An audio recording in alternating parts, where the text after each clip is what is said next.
Callisto didn't choose what happened to her. Artemis drove her out anyway. Welcome to the Prytan Podcast, a daily practice in living well and flourishing, guided by archetypal psychology and eternal virtues through the lens of the ancient Greek world. Each episode, we listen to a myth or other story and discuss what it means for you, the listener. Today, we're exploring Artemis's shadow, the coldness toward vulnerability that lives inside the archetype of strength and the virtue of Epieikeia, equity and mercy. The myth. Callisto was one of Artemis's companions, a huntress, a member of the band, bound by the same vow of chastity that defined the group. Then Zeus saw her and took what he wanted. Callisto had no power to refuse a god. When her pregnancy became visible, Ovid tells us that Artemis ordered her to undress before bathing, and there the truth was seen. Artemis turned on her immediately. The vow was broken. The band was inviolable. Callisto was driven out.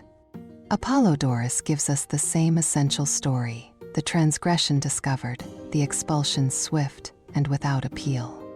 There is no inquiry into what happened to Callisto. There is no acknowledgement that she was a victim before she was a transgressor. The violation of the vow is the only fact that matters to Artemis. Callisto is cast out, and the band closes behind her. She goes on to suffer further. Zeus's wife Hera transforms her into a bear, and she wanders alone until Zeus finally places her among the stars. But that mercy does not come from Artemis. From Artemis, there is only the closed door. The archetype and virtue. Jean Shinoda Bolin identifies coldness toward vulnerability as the shadow dimension of the Artemis archetype, the place where strength curdles into hardness. The same qualities that make Artemis powerful, her self-sufficiency, her clear standards, her refusal to make exceptions, become destructive when turned on someone who has been wounded rather than willful. Callisto did not choose her situation, but the Artemis shadow does not make that distinction. It sees only that the code has been broken, that the integrity of the group is at risk, and it acts to protect the standard even when the person who broke it had no real choice. The result is not justice.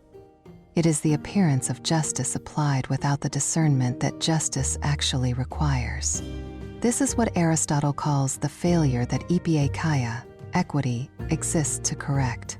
In Book 5 of the Nicomachean Ethics, he describes Epieikeia as a refinement of justice, the recognition that universal rules cannot anticipate every particular case, and that applying the letter of the law, without attending to the spirit of it, can itself become a form of injustice. The equitable person looks at the specific situation, at who this person is, at what actually happened, and adjusts their response accordingly. Artemis, in the Callisto myth, does not do this. She applies the rule and closes the door.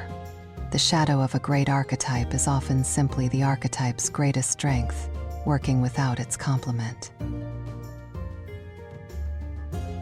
And now, today's healing words.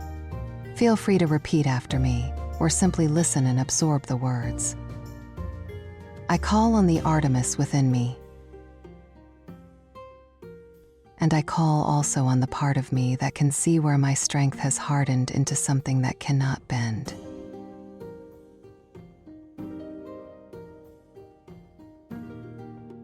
The part of me willing to ask, am I holding a standard, or am I closing a door on someone who needed it open?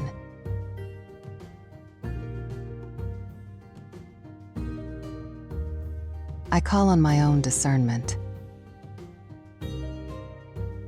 my own capacity to see the difference between a willful breach and a wound.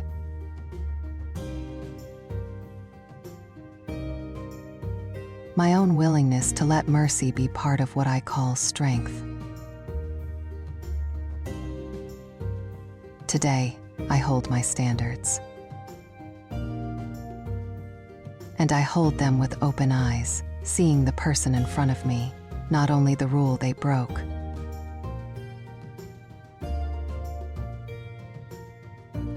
As we close out this episode, consider doing this project for today. Think of a time when you applied a standard to someone without asking what had happened to them first. Not to collapse the standard, but to understand what equity would have looked like in that moment. Write it down. What would Artemis have done differently if she had stopped to ask Callisto what happened? That's it for today's episode. Tomorrow on the Prytan Podcast, Artemis again, and the archetype of the equal, and the virtue of philia, friendship of virtue. If you'd like to join our community and support what we do, you can find us on Patreon at patreon.com/Prytan.